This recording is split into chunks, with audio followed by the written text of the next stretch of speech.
I've been thinking about the Steadicam Volt's battery life. I talked about this a fair bit in my full review, and I was pretty negative. I believe the term wank was used, and I think I quoted Jacob Hargreave.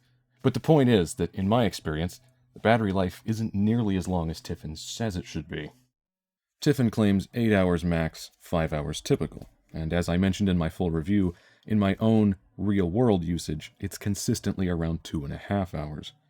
I got this comment on my review, and Steve makes a good point here. He says that the battery life improves as you get better at using it, working with the motors instead of against them, and I'm sure that's true.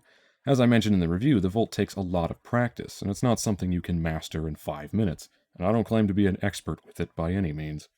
All this is to say that the battery life is probably highly variable, depends entirely on what you're doing with it. Since the harder the motors have to work, the more they drain the battery, anything you do that asks less of them should improve battery life. Like I said in my review, those shots were intended solely to benchmark the stabilization, rather than look traditionally cinematic. Things like hopping fences, climbing hills, riding a motorcycle, and running around are asking a lot of the motors, and they have to work really hard to compensate for that. Doing much calmer shots on flat ground, like smooth, slow tracking shots or slow pans, the kinds of things you're much more likely to actually be doing, should result in better battery life, since the motors don't have to work nearly as hard. I'd like to point out, though, that I've done plenty of far less demanding, more normal shots, both before and since I did the review, and I still haven't seen this alleged 5 hours, let alone the mythological 8. So I want to test the absolute maximum battery life, that is, the best battery life you could ever hope to get. Since we can all agree that the battery life improves the less work the motors are doing, what is the scenario in which the motors are doing the minimum amount of work they could ever do in any conceivable circumstance? I think there are 3 points that will achieve that. First, I'll use the lightest phone possible. This probably doesn't matter a whole lot, since light or heavy, it's balanced by a counterweight, but let's use the lightest just to be sure. I'll be using an iPhone SE with the homemade counterweight as I explained in my review, since a plain SE can't be balanced. Second, I'll put it in movie mode, where the motors exert less force overall.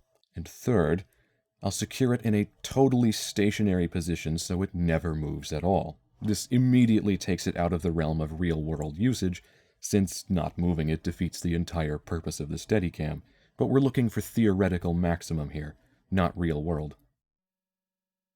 I have the Steadicam here suspended in a stationary position with this mic stand, and I have fully charged the batteries, so I'm going to turn it on, switch it to movie mode, and start the stopwatch.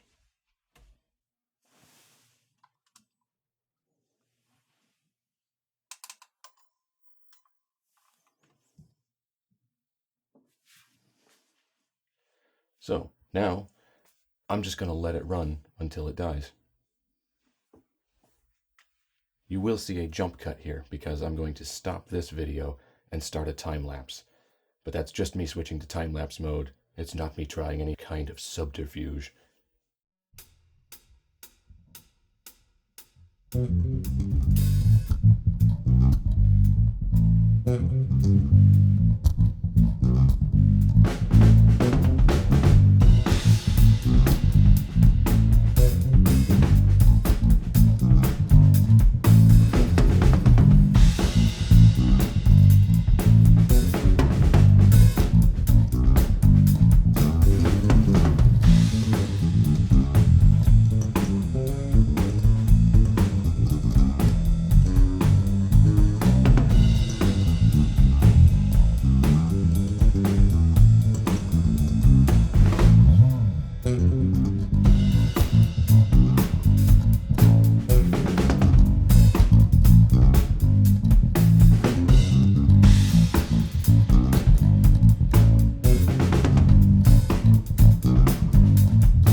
Well, that was interesting.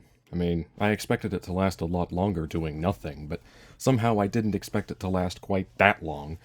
However, we have learned some things. First, and most obviously, we've learned that I really need a life. Somebody please send help. We've also learned that the Volt draws an impressively minuscule amount of current at rest. Additionally, I didn't know that the low battery indicator distinguished between low and critical, since I've always recharged it shortly after it starts flashing, assuming that meant the batteries were very low. But after the blue LED starts flashing, it flashes faster when it gets critically low and gradually gets dimmer until it's invisible. This won't show in the time-lapse very well since it was only taking a frame every 3 seconds, so the flashing and the camera taking a frame didn't always evenly overlap. Most importantly, we've learned that not only is the battery life indeed highly variable, but it's far more variable than I expected. This makes it very difficult to say with certainty how long it will last on average, since everyone will use it a little bit differently.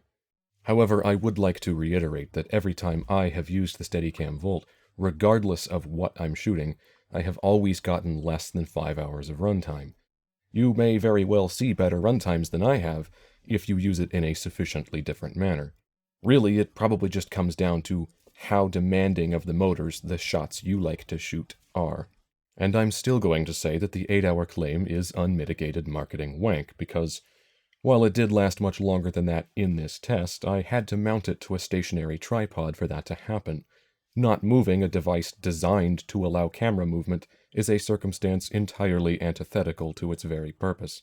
Also, I'm certain that the drop-off in runtime as movement increases is not linear, but rather looks more like this, with a steep drop very early on. And I'd like to stress that I'm not at all upset about the Volt's battery life. Like I said in my review, it's not that big a problem since they used a standard battery type. You can just buy more. They're cheap and reusable. I didn't make this video because I'm obsessing over it like some kind of dick. I just thought it would be something interesting to try.